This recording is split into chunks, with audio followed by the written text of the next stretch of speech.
দেখো, আমাদের West Bengal renaissance leaders মানে ভারতীয় নবজাগরণের যে বিভিন্ন নেতাগুলো আছে তাদের সম্বন্ধে কিছু পড়বো আমরা প্রায় শেষের দিকে। আর 4-5টা ক্লাস আছে, তাহলে শেষ।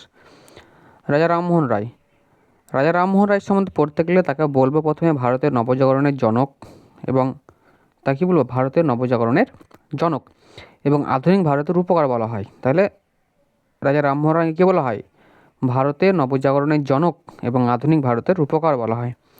মুঘল সম্রাট দ্বিতীয় আকবর তাকে রাজা উপাধি দিয়েছিলেন। এই কোয়েশ্চেনটা খুবই পরীক্ষাতে বারবার আসে যে মুঘল সম্রাট দ্বিতীয় আকবর তাকে রাজা উপাধি দিয়েছিলেন।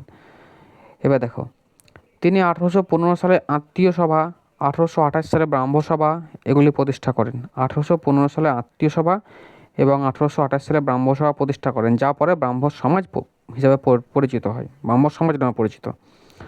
তাহলে 1815 সালে তিনি আত্মীয় সভা এবং 1828 সালে তিনি ব্রাহ্মসভা প্রতিষ্ঠা করেন। অ্যাবলিশন অফ সতী 1829 সালে, 1829 সালে দেখো, তার নিরলস প্রচেষ্টায় এবং আন্দোলনের ফলে লর্ড উইলিয়াম বেন্টিং 1829 সালে সতীদাহ প্রথা রুল 17 দ্বারা লর্ড উইলিয়াম বেন্টিং তিনি কী করা হয়েছিল, যে সতীদাহ প্রথাটাকে রদ করে দিয়েছিলেন। কে? রাজা রামমোহন রয়। খুবই ইম্পর্টেন্ট। জার্নাল বা বুক, তার বিখ্যাত লেখা বইগুলো বা তার বিখ্যাত লেখা বইগুলোর যে ভাষা সেগুলো কী অ্যাকচুয়ালি দেখো বুঝে।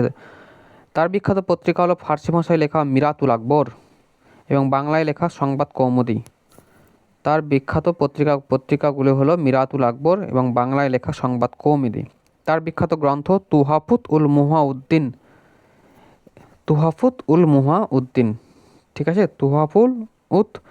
তুহাফুত উল মুহা উদ্দিন আর এগীশ্বরবাদীদের প্রতি উপহার।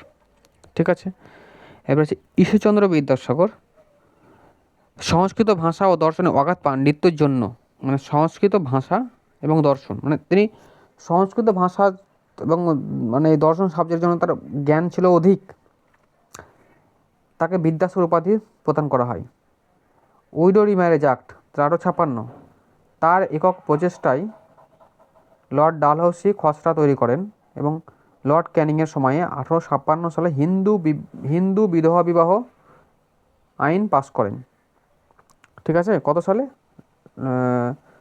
লর্ড ডালহৌসির খসড়া তৈরি করেন এবং তার একক প্রচেষ্টায় লর্ড ডালহৌসি খসড়া তৈরি করেন এবং লর্ড ক্যানিংয়ের সময়ে 1856 সালে হিন্দু বিধবা বিবাহ আইন পাস হয়। হিন্দুদের বিধবা বিবাহ আইন, এটা খুব ইম্পর্ট্যান্ট। ওম্যান এডুকেশন, নারী শিক্ষার জন্য প্রবল সমর্থ ছিলেন ঈশ্বরচন্দ্র বিদ্যাসাগর। তিনি জন এলিয়ট ড্রিঙ্কওয়াটার বেথুনের সাথে মিলে কলকাতায় হিন্দু ফিমেল স্কুল ও বর্তমান বেথুন কলেজ প্রতিষ্ঠা করেন। খুবই ইম্পর্ট্যান্ট। এবার হচ্ছে লিটারেসি কন্ট্রিবিউশন।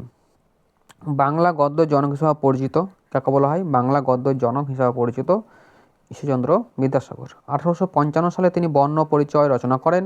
তার অনুপ্রেরণায় দ্বারকানাথ বিদ্যাভূষণ সম্প্রকাশ পত্রিকা শুরু করেন। তার অনুপ্রেরণায় অর্থাৎ ঈশ্বরচন্দ্র বিদ্যাসাগর অনুপ্রেরণায় দ্বারকানাথ বিদ্যাভূষণ সম্প্রকাশ পত্রিকা শুরু করেন। ঠিক আছে, তাহলে 1855 সালে তিনি বর্ণ পরিচয় রচনা করেন এবং তার অনুপ্রেরণায় দ্বারকানাথ বিদ্যাভূষণ সম্প্রকাশ পত্রিকা শুরু করেন। ঠিক আছে, আচ্ছা এবার আমরা পড়ব হেনরি লুইস ভিভিয়ান ডিরোজিও। তিনি হিন্দু কলেজের একজন তরুণ শিক্ষক, বর্তমানে প্রেসিডেন্সি বিশ্ববিদ্যালয়। তার অনুগামীদের নিয়ে তৈরি নববঙ্গ আন্দোলন শুরু হয়। তার ছাত্রদের ডিরোজিয়ান বলা হতো। তিনি একাডেমিক অ্যাসোসিয়েশন 1828 ছাত্রদের মধ্যে স্বাধীন চিন্তাধারা ও মুক্ত আলোচনা ও যুক্তিবাদী মানসিকতা তৈরির জন্য তিনি একাডেমিক অ্যাসোসিয়েশন প্রতিষ্ঠা করেছিলেন। তিনি একাডেমিক অ্যাসোসিয়েশন প্রতিষ্ঠা করেন। কি প্রতিষ্ঠা করেন? Academic association.